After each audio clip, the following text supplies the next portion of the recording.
So the challenge is that you're supposed to either donate to help cure ALS, or you're supposed to dump the bucket of ice over your head, or you're supposed to do both. It's kind of fun to go on YouTube and look at some of the videos. I think my favorite one is Patrick Stewart's. You should check that one.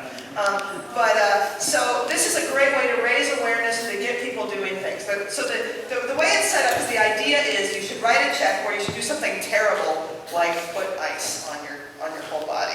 Or maybe if it's fun to put ice on your body, both. It is fun. Okay, got that. Thanks, Ryan. I knew you'd be all over that.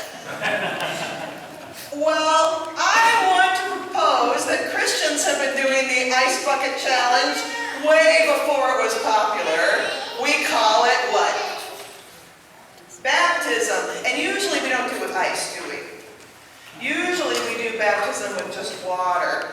But the way I understand the ALS challenge is that you can either do the ice challenge or give money, but you're supposed to it's like sort of a one-time deal, right? They don't expect you to keep doing it, do they? Although maybe it'd be good if people did, because ALS is a very under-researched disease and we need to find a cure for it.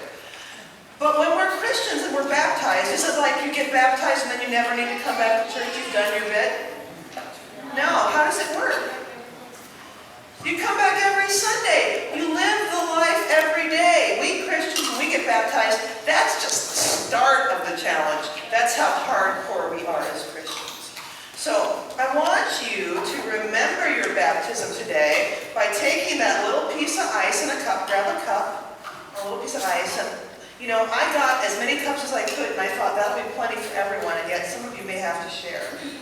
And I want you to take that little piece of ice and put it on your forehead and make the sign of the cross. And remind yourself of your baptism. So you take that little piece of ice and you do this. Make the sign of the cross. And if your sister or brother didn't get one, you do it for them. Make the sign of the cross on their forehead. And remind yourself of the promises of baptism. Do you want to do it too? Remind yourself of the promises of baptism, or when you will be baptized.